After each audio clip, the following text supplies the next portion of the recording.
Hi everyone, this is Lauren Ray, and this is the fourth skein of the All Wound Up podcast. I'm coming to you from the Bronx in New York, and I am going to talk to you today about some knitting and some fiber events and all that sort of stuff.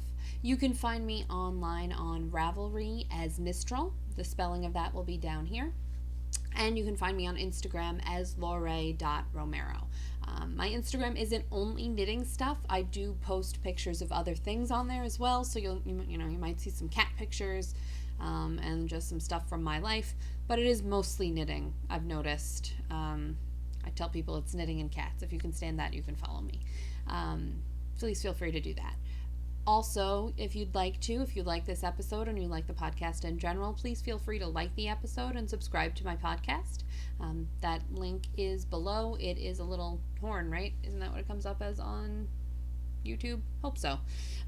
Anyway, so this week I did a bit more shopping than I like to do, but I was at a yarn festival. I was at the Allentown Fleece and Fiber Festival, which is in Allentown, Pennsylvania, and it's in the Merchant Square Mall out there, which is an awesome place to visit even if there is no fiber festival, because it is an antique mall. So you can find lots and lots and lots of old school goodies there. And I bought, I'm not going to show it on here, like a house coat style apron with snaps. That's just like the one my great aunt used to wear, and I had to have it.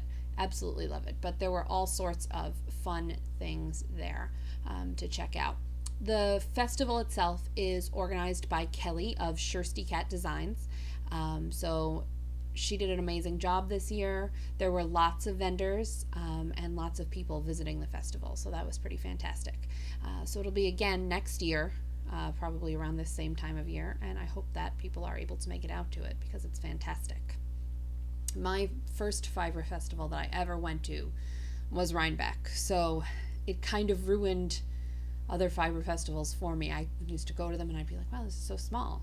But when I went to this one, I liked the feel of it. There were lots of vendors and there were lots of people there, but it wasn't quite as positive, but positively overwhelming as Rhinebeck is. I love Rhinebeck, but you need days to walk around and see absolutely everything. It's like going to the Met in New York City. You just have to spend a lot of time looking. And this was more intimate, and the vendors had more time to talk to you about projects that you might be looking to do with their yarn, or even just get to know you a little bit. It was really fantastic. So thank you, Kelly, for putting on a great event. I was there as a booth helper-outer, booth monkey for Suzanne of Groovy Hughes Fibers. So I was in the booth with her most of the time, and her husband Thaddeus, and it was just a really fun time. I was really happy to meet some of you who had seen my podcast in the past, and to see some people from the groups online that I admin. So that was really fantastic. So thank you everyone who stopped by at her booth, as well as everyone who came by to the whole festival. In addition to doing that, I decided this week that I should really update my stash on Ravelry. So all of this yarn that's behind me now is in my stash on Ravelry officially, which is, it hasn't been updated in 4 or maybe 5 years. So there was a lot that I had to take pictures of and add in, but it is, I'm happy to say, up to date now. So the only things I didn't put in to my Ravelry stash are these buckets of acrylic over here. Most of them are not, I have acrylic in my regular stash, but most of those things back there are baby yarns or yarns that I purchased to make like a photo prop for someone that they requested. So I made sure that, I got everything in there that I would need if I were looking to start a project, because the acrylic yarns I just tend to use when I have something specific in mind, usually to make for a kid, because you don't want to use something that a new mom can't just throw in the washer and dryer necessarily, because some moms just don't have time for that. Even moms who knit just don't have time to deal with the laundry and pinning something out, and it's just generally a big fuss. So I keep that yarn over there, and it's not in my stash on Ravelry. I also updated all of my project pages to include the Ravelry gives you an option to rate the difficulty of an item, so I did that for everything. I rated all of the yarns that I've logged in Ravelry projects through that same system, and most of my Ravelry projects do have pictures. I do try to remember to put my projects into Ravelry as I'm doing them, so that I'm able to keep track of what I'm doing, or if I want to make an item again, I'm able to see what I did. Or if I see that I've had some sort of an issue with or made a change to a pattern, somebody else could go in and learn from what I've done, like I've learned from what others have done. So, I went through and I did all of that, and I do still have some projects that are older that I need to take pictures of, but I do have most of my projects in there and uploaded, so I felt pretty good about getting all of that done. It was my birthday this past Monday, it is Monday today, Monday, April 16th today, so it's Thaddeus of Archaeology Knits' birthday today. Happy birthday. And my birthday was this past Friday the 13th, so I was able to celebrate with Suzanne and Thaddeus at the Fiber Festival, and I even got some awesome yarn from them, not Groovy Hues yarn, that I will share with you later on in the podcast. Okay, so I will actually go ahead and start with my acquisitions, because then I can head into whips, because some of my acquisitions are already cast on. So things that I got before the Allentown Fiber Festival are my gift from Suzanne and Thaddeus from Germany, and something that I ordered for a swap partner. So this is Drachenwolle,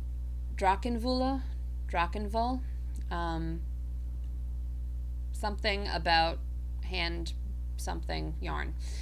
It is from Germany. We believe it's a sport weight. Suzanne picked it out, and as you've seen from looking at her yarns, she has an amazing eye for color. So this she picked out, and it is 100% wool. I'm not sure if it's superwash or not, but it'll be knit into an accessory, so it's not something that I would be washing or drying anyway. And it has all of these beautiful colors in it. It's like an explosion. It looks like fireworks almost to me. I don't know what the color name is, or the base name, but I do know that it is from Drachenwolle, and that I will be asking her for the name of the shop where she got it, just in case anybody else is on vacation or planning to go on vacation in Munich, because it's gorgeous yarn. She showed me a couple of other skeins that she had brought back, and they were gorgeous. So I would definitely look into getting some of this. I'm pretty sure that this is going to become a cowl, because these colors are so pretty. I want them out and around, so I'm going to put them near my face.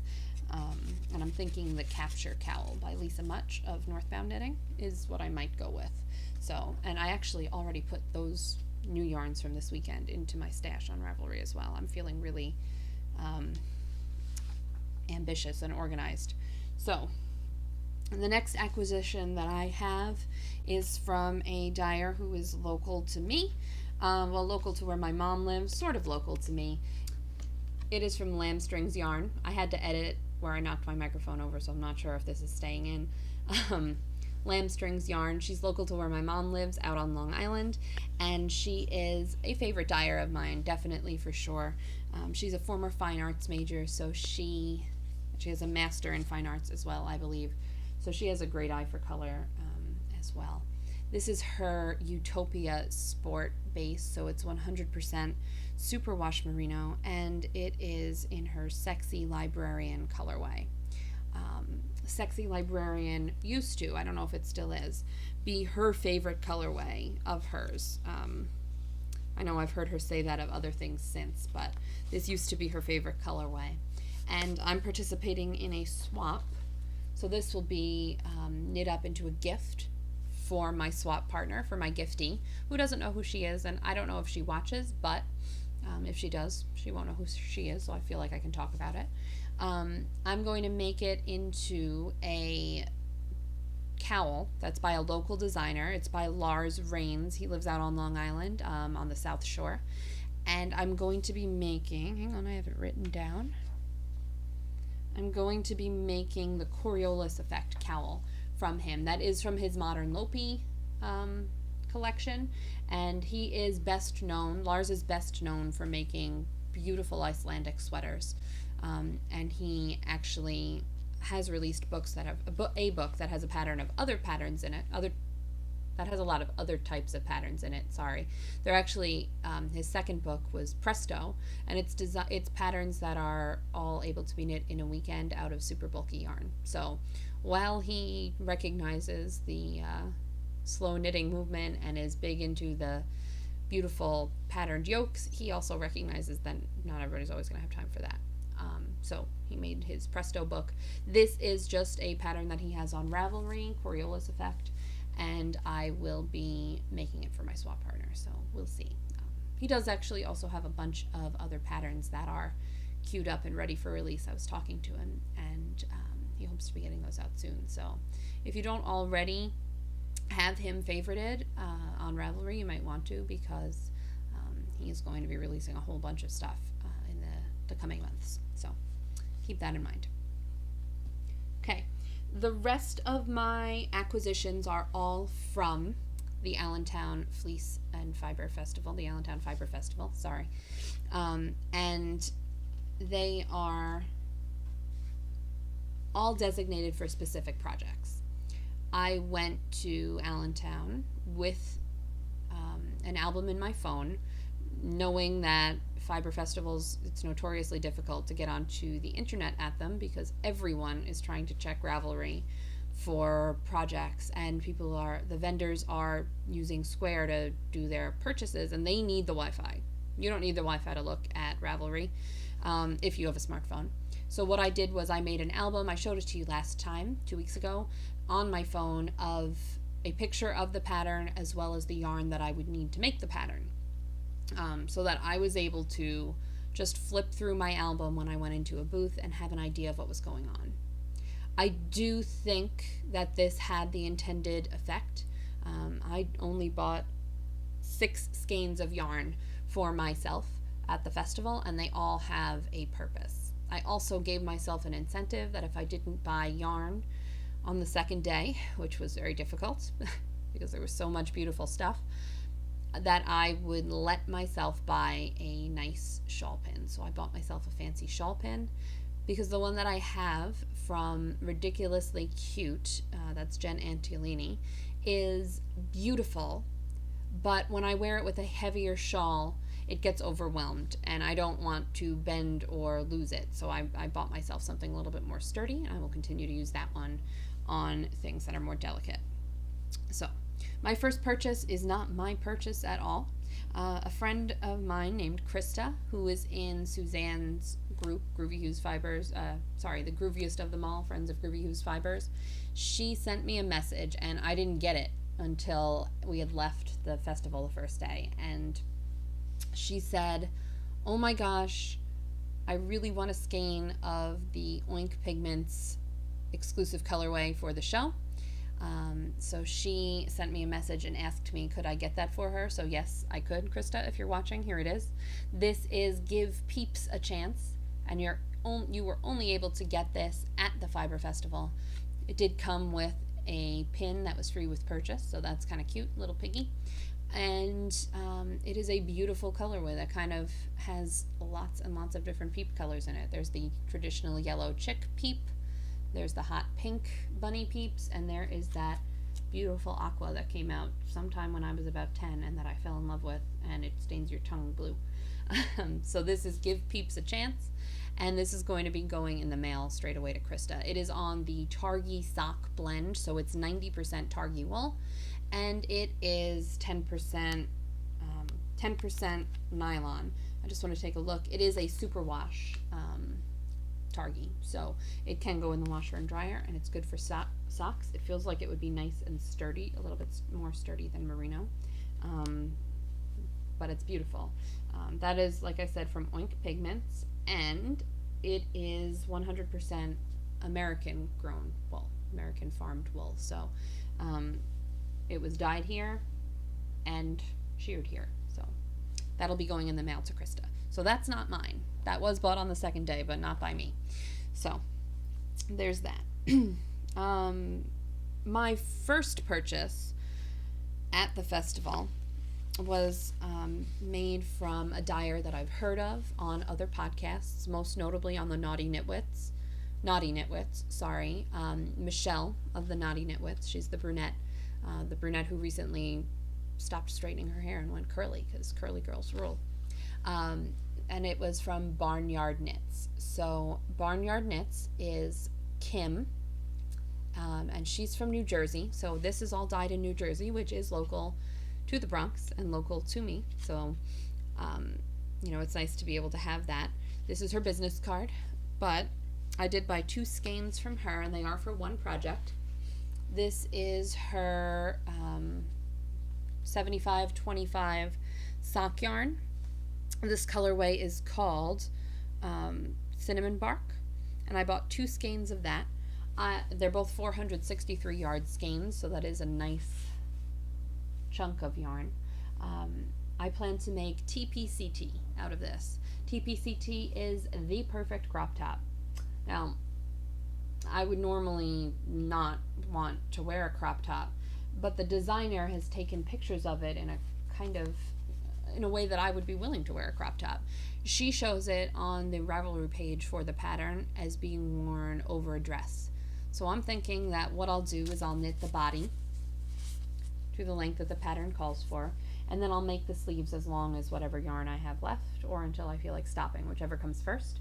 And then I'll be able to wear it over dresses, and I think that's going to help me take some of my summer dresses and bring them into fall and winter, so that I'll be able to wear them more and get more use out of some of my favorite sort of pieces.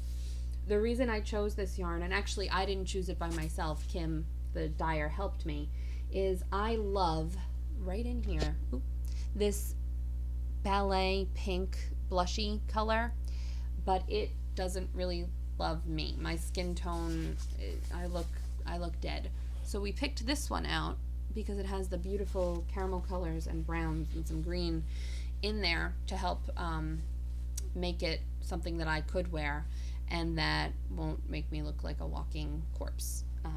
So Kim was very, very helpful in hearing what I wanted and then helping me find a way to make it work for me for a garment. So that was really great. This was her first ever show that she vended at, and her booth was absolutely adorable. Her boyfriend built it for her, and it looks like it is a little, farm stand that should be out near a barnyard. So it was a beautiful booth for her, and she is definitely someone that you should look for because her yarn is beautiful. So that's that. The second dyer that I bought from is someone that my friend Suzanne of Groovy Hues, said, oh, you should definitely check out this person's yarn. You do need to look at this booth because her stuff is amazing. And when Suzanne tells me that another dyer's stuff is amazing, I listen, because if a dyer is willing to tell you that another dyer has beautiful stuff, you should check them out. So my second purchase was from Apothefaery Fabrications. Apothefaery Fabrications. And this is by a woman named Fairy. I was introduced to her as Faye, but I believe she does prefer Fairy, so sorry for calling you Faye. And I plan to make the Bord de Mer shawl out of it. That's my handwriting, not hers. She does not have a colorway name on here, but this is her stunning singles base, and I have it in this color, as well as, so this solid blue, as well as a very, very light color. I can't tell if it's blue or gray or green. It's pretty. Speckled with the darker blue, not the exact same blue, but one that goes, and some caramel colored speckles.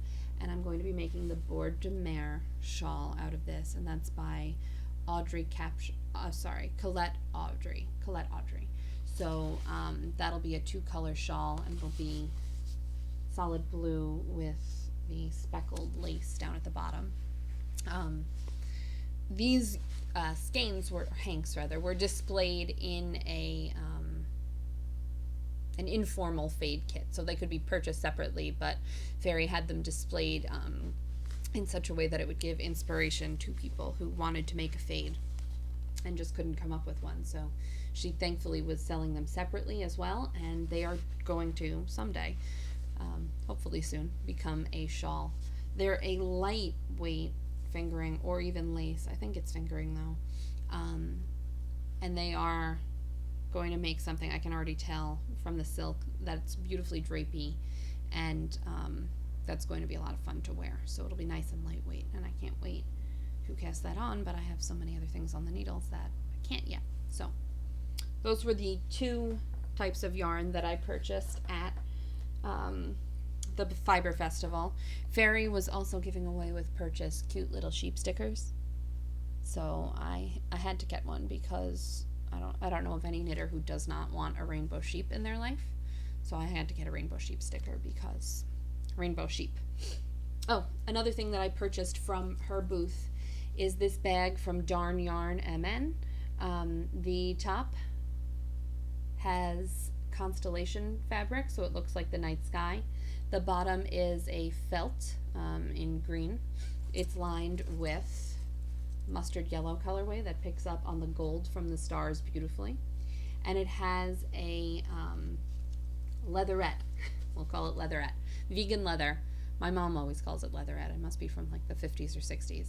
It has a leatherette strap, so it is a vegan product, and the leather is vegan leather. So if you are someone who does not like animals to die for your food or clothing, you are able to use this bag because it is, the top part is vegan. I'm not sure if this feels like wool.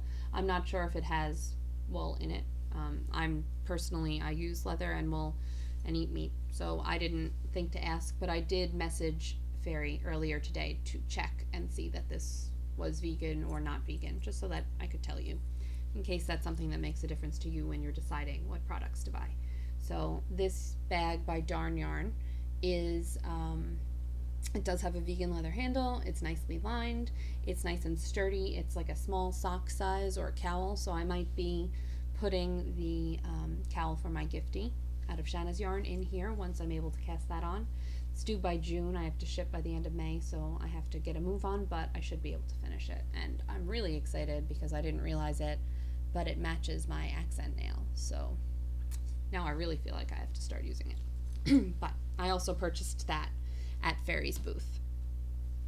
At some point, I think it was on the first day, near the end of the first day, I was walking around and I walked past a booth and somebody came up to me and said, "Here, have some Post-its." I was like, Post-its? I'll take Post-its. I can never have enough Post-its. So the booth was called A Good Day for a Cupcake, and she has a website, and you can reach her via email. It's right on there. All of the other products that I've shown so far, I will be putting their product info in the down bar, so you will be able to find the beautiful yarns and bags that I showed as well. I'm sorry I didn't mention your websites, ladies. I can go back and edit it in maybe, or I'll just put it in the down bar and people can find it that way. So because they gave me Post-its, I felt like I had to go back and I had to buy something from their booth because they had beautiful stuff. So I went back and I bought a cupcake for myself, and I received a sticker for buying the cupcake. So now I have Post-its and a sticker, which is good because these are all good things. But this is a one-of-a-kind yarn that they had dyed on the top and a natural on the bottom, and it is a cute little knit cupcake that will be living somewhere on the shelf with my stash behind me so that we can have some more decoration during the podcast. She does dye and sell yarn, but she also sells knitting needles and crochet hooks that have polymer clay decorations added to them. So you could get a needle that's knitting needles that are topped with the mermaid egg from Harry Potter and the Goblet of Fire and the Sorting Hat on them, which is kind of cool. You could get various little animals, all sorts of things, decorating your knitting needles. Those are on straight needles, though, which I don't really use that often, so I settled for an adorable cupcake. And a few weeks ago, I was at Target, not a place that I go to get my knitting stuff, but I did see in their Magnolia Home booth that they have in the middle of Target this adorable little cupcake stand. And my mother said, "What are you going to do with that cupcake stand? You don't need that in your life." Well, guess what? I need that in my life because my hand-knitted cupcake needs a place to live. So, I'm going to repurpose that. It was holding some timid monsters, which I'm sure I will show you at some point, that are made by my friend Trish, and now it's going to hold a cupcake instead because it is a cupcake plate. So that was exciting. Also at the festival was a vendor called Wee Ones, Little Companions for Life. They are fiber accessories that are hand sculpted out of polymer clay, and she has pretty much every animal you could want to buy in stitch marker form. So I got myself some little flamingos, and I can't, there, I'll just hang them down that way. He's working that way.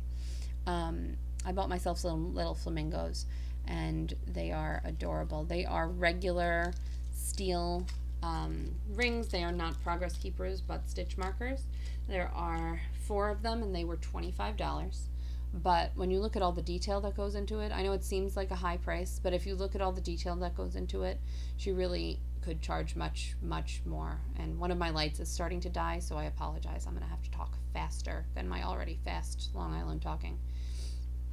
But yeah, she sculpts these entirely out of clay and sells them. She has, if there's an animal or a food or something that you can think of that you would want as a stitch marker and she doesn't have it, she will put together a custom order for you and make it so that you can have what you want.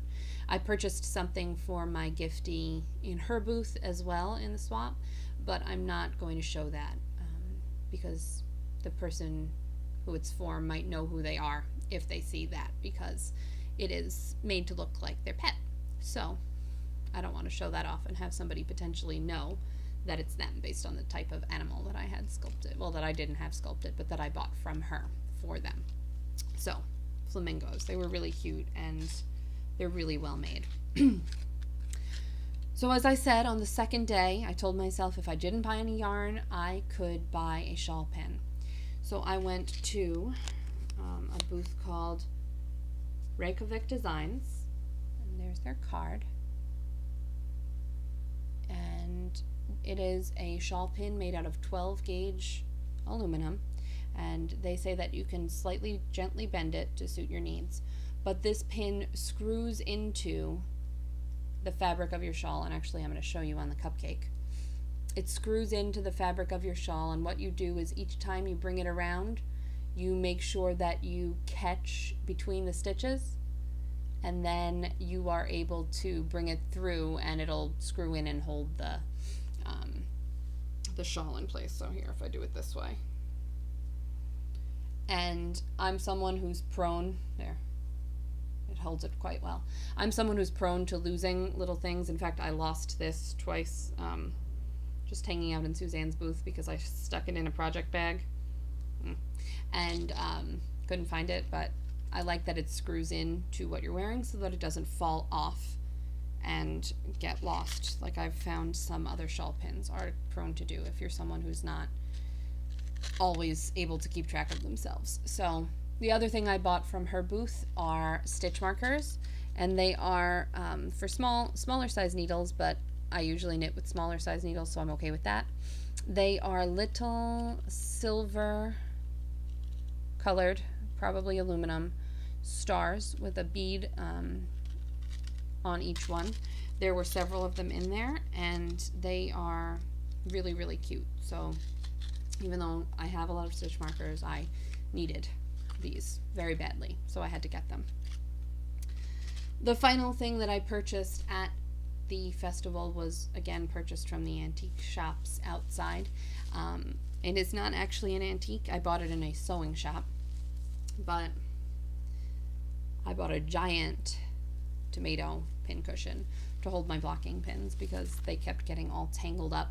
How I was storing them, they were just thrown into a box, and I needed to make sure that I could get to them while I'm crawling around to block more easily. So this was very helpful. I have a bunch of Suzanne's shop samples pinned out in the room behind the camera so that they're ready for her trunk show that she'll be having at the Yarn Attic in New Jersey this Thursday and Friday. Some of them just needed some touching up after having been out at a couple of festivals, and they just needed to reblocked. So I have no animals here. I'm doing it. So they're all pinned out behind the camera. My floor looks like a small garment store. May have exploded all over it, but that's okay.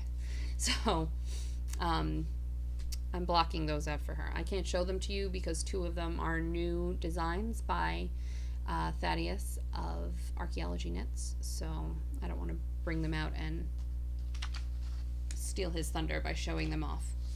So that's what I have in terms of acquisitions, with the exception of one thing, and that's going to blend right into my whips. So I'll start with whips now, and I'll show you my final acquisition for the week as well. So this is my bag from Laura Artali Designs, and I showed it last week. It's my Game of Thrones bag. It has the strap, it has the nice deep pocket inside, it has the embroidered details, and the acquisition that's in it is, I haven't unwound, there we go, is Quince Company's Finch yarn in the Peacoat colorway. So that is, it's looking black, but I promise it's navy. It was navy when I ordered it on the site.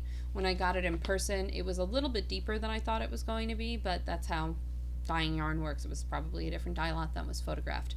Even though it's so dark, it does have beautiful stitch definition, and it is very springy. Anybody who tells you that you cannot knit socks without nylon in them, tell them to go out and buy this yarn, and yeah, they will see that they can. This is so stretchy, and it has a nice high twist, so I'm pretty sure it's going to be pretty durable, even without nylon. But it's not for socks. I had to purchase 10 skeins because I was lucky enough to be chosen by Marzena. She's the designer who designed my sweater that I knit, the Cozy Wifey sweater. She's the one who designed that, and I was fortunate enough to be chosen to test knit her newest design, and she did give permission for this to be shown. So this is the Leah sweater, and or Leia, I'm not sure. She's designed this to be worn with skirts, and I do like to wear skirts, but I never know what top to pair with them. There's a closer picture of the lace. I have just gotten down to the lace, but I made a mistake, and I had to tink back, so I'm in the middle of tinking back.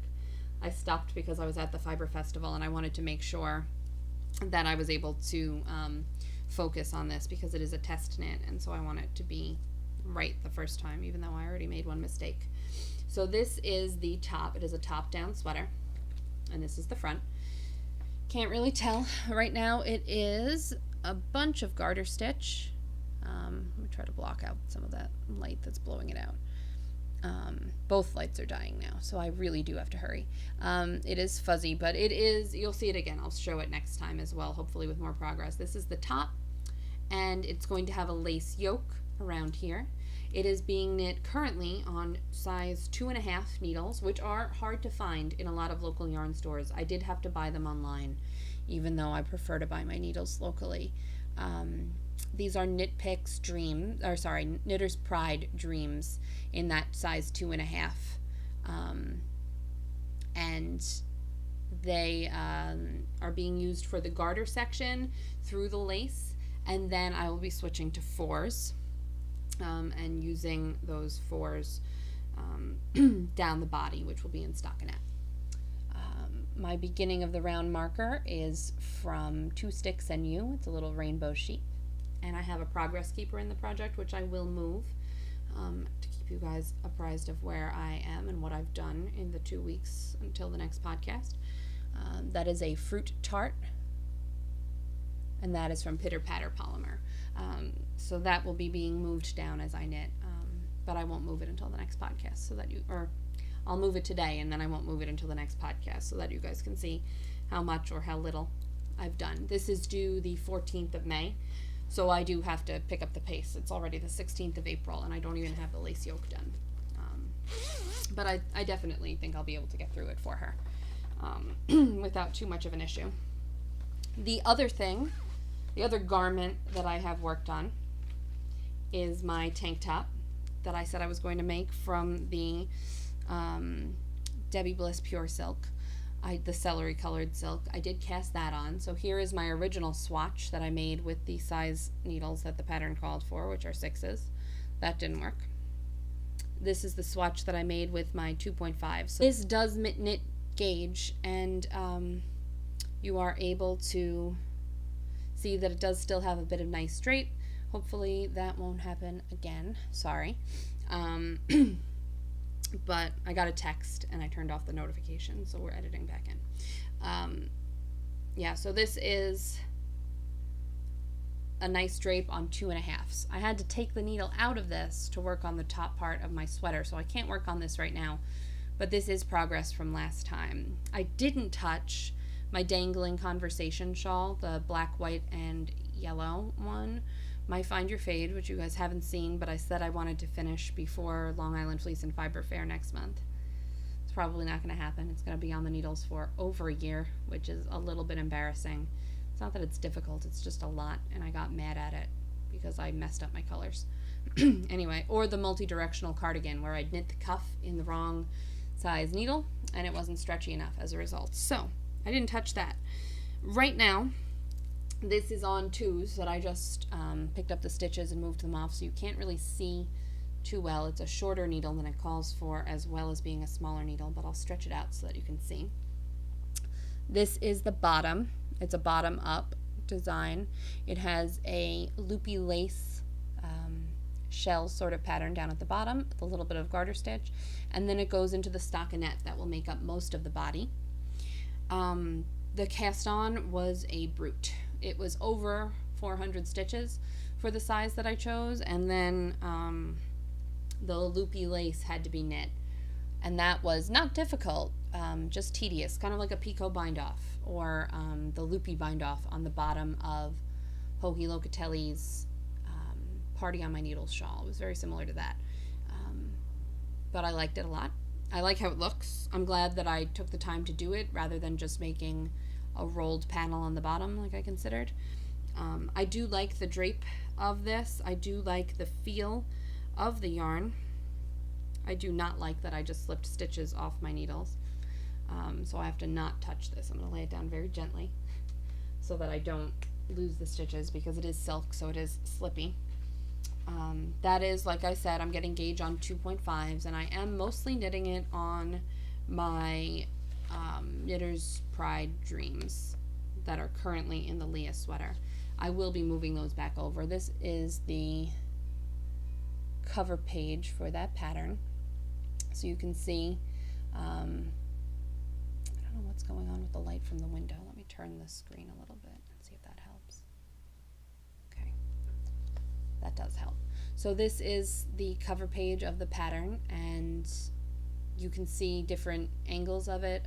I do really like this. It's the 003 cardigan, A-line camisole by Veronica Jobe. So that's what that is, being knit.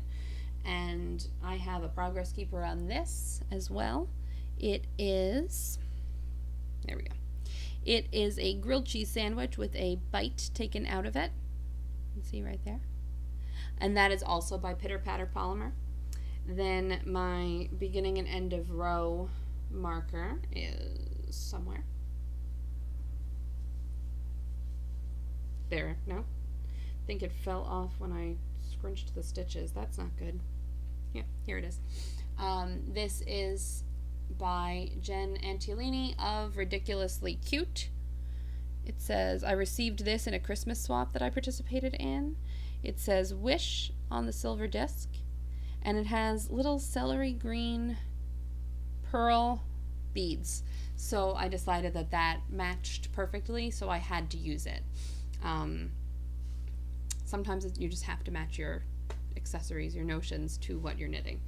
That is currently in my Sunny Stitch Studio by Dagmar Stulich bag. You can see her little S logo. D-ring, it's Matryoshka fabric, lined in yellow with a red zipper, and I do really enjoy that. It's got a nice wide bottom, and it's kind of the perfect size for like a large shawl or this cami. I feel like this cami is about the size of a large shawl for the amount of yarn I have to carry for it. And it is a really good size bag. It's quite big. It's bigger on the inside. It's kind of a TARDIS of bags. Okay, that light just went out. I have one more thing to talk about, so please bear with me in the dark. Okay, this one more thing that I have to talk about is in my Utterly Adorable Knits bag. That's by Jen Frank. It's the Garden Gnome fabric. It's a medium-sized bag, and it's lined with mushrooms. So last year for my birthday, Suzanne, I turned 30, and that's a milestone. So Suzanne Groovy Hughes decided that I needed my own special yarn. So she made me this. This is called Lauren Ray. She's not dyed it again. It's similar to another colorway that she has now, but not quite. But here it is. This is my birthday yarn. It's on her Heavenly and Grooven base, which is merino cashmere silk. Not even nylon, but silk. It is a dream. So I decided I was going to bring this shawl that I'm about to show you with me to the Allentown Fiber Festival, because the pattern, which I will tell you the name of in a minute, said that it's a great, easy shawl. Very simple to do. Definitely good for walking around and knitting in public. I was like, great. I need that because it's a fiber festival. I have to be able to pay attention to people more than what's on my needles. So I packed up my signatures in size 6s and I got ready to knit. Now, the last thing I made with my signatures was a ginormous, oversized shawl. So I had a 47-inch cord. I tangled myself up in this shawl so many times. I cast it on my birthday. It was my birthday cast on. I was feeling good. I got my garter tab done. It took me forever to get that done, which is unusual. And then I started knitting, and I was like, I'm knitting on my signatures. Look at me. Haha. This is the 7th iteration of this shawl, which is the Taumini shawl by Aroha Knits. There is no problem with the pattern. There is no problem with the design. There is a problem with this.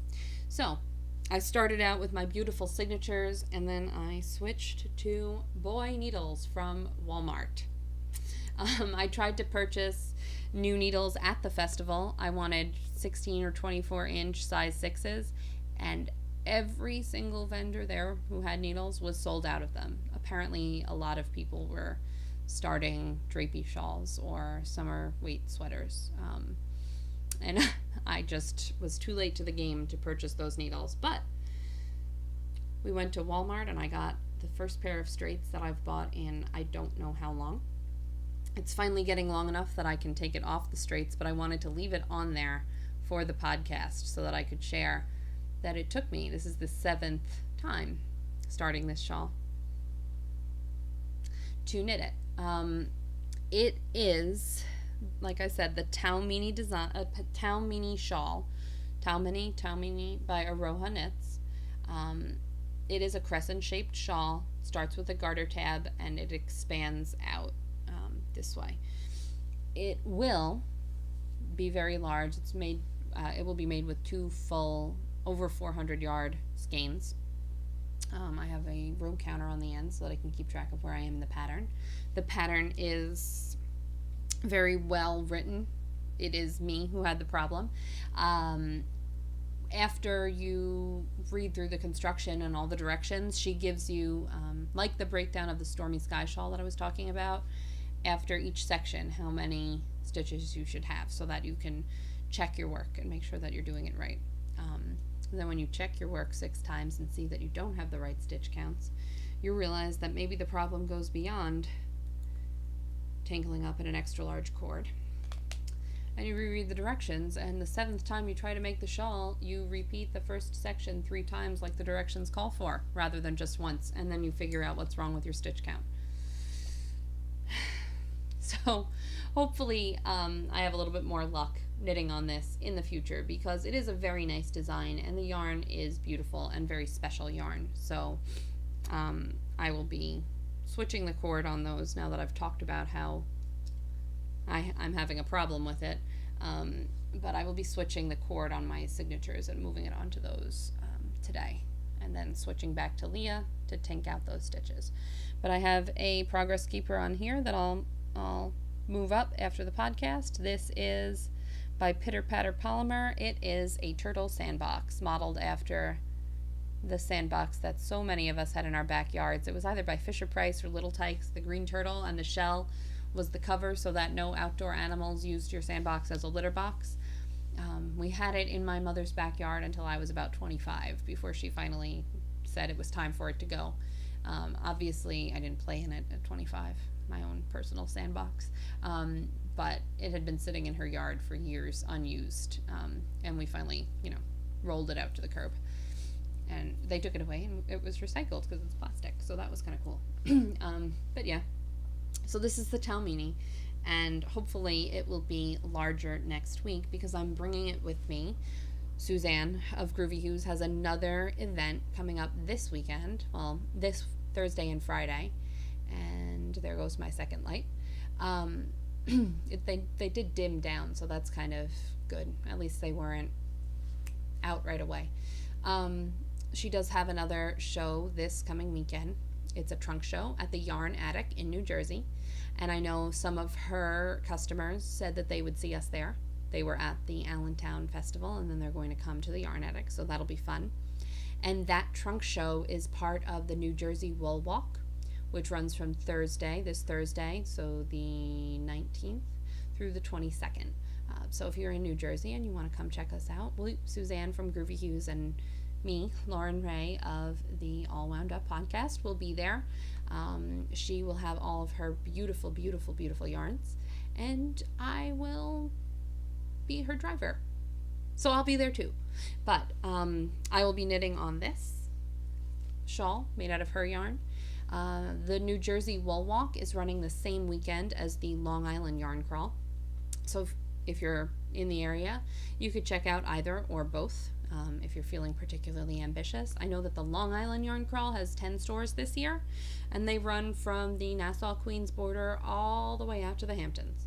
So you can really explore the whole length of that long, long, long island if you want to on that crawl, or participate in the New Jersey Wool Walk.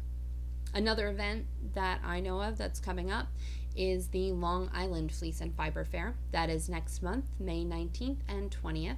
It will be at the Halleckville Museum Farm out in Riverhead in Suffolk County. And it is a small festival, but it's a lot of fun. They have animals there, livestock, spinning demonstrations, weaving demonstrations, dyeing demonstrations. They have baked goods. They have the whole farm museum open up for people to visit. And if you are over 21, there are lots and lots and lots of local wineries, breweries, and distilleries that you can check out. So if you're saying, I don't know if I want to take the trip all the way out to Riverhead, I live in New York City, I live in, Nassau, it is worth the trip. Go with a group, even if some of your group members are not fiber people. There is something for them to do out there as well. And just bring a DD if you do decide to go to the wineries or the distilleries, so that you have somebody to get you home safely. It is worth it, though. It is a beautiful little show, so you should check that out. I will be working in Suzanne's booth again, helping out, setting up fades, helping you pick out the right yarn for a pattern, and just generally sort of being there. So you can feel free to stop by and visit us. Other dyers who are at that particular fiber fair are Shanna of Lambstrings Yarn, Adele. She's of Lulimom Designs, Lulimom Fiber. She has beautiful braids of roving as well as hand spun and dyed yarns. There is also color craze yarn. She will be there. She's from Valhalla, New York, so that's up in Westchester. The Long Island Farm and Yarn will be there, and the whole list of vendors who are there are available on their website, which will be linked in the down bar for you in my show notes. So before you all get tired of looking at me sitting in a closet, as Suzanne says, I'm going to go ahead and end this podcast. I hope to see some of you at the events that I know are coming up soon, especially that trunk show this weekend. It would be great to meet some of you. I did meet some of you at the Allentown Fiber Festival, and it was awesome. So please feel free to stop by and visit and check out Suzanne's beautiful yarn. I think that's it. Hope to see you again in 2 weeks when I record my next podcast. Before I stop, this is, I know people will ask, I'm not sure if I've worn this one on the podcast. I may have worn it the first week. It is a shawl, but I do have my shawl pin stuck through it at the moment. It is the Changing Staircases shawl by Tristan Molina, and I'm going to unwind it. The yarn that I used is the Miss Babs Rhinebeck exclusive colorway from 2016. So it's her Rhinebeck color. You can't find this anywhere. It's the base that has a blend of